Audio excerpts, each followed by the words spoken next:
Here I have OPPO A78 5G, and today I'm going to show you how to turn off running apps on this device.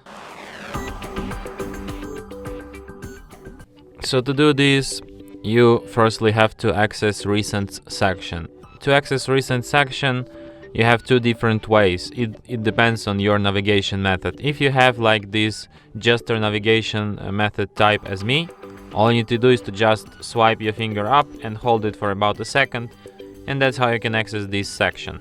But if you have 3 buttons navigation set up, you will have to press on one of the side keys. It will be on the left or on the right side. So when you're in this section, here you can see all of your opened apps.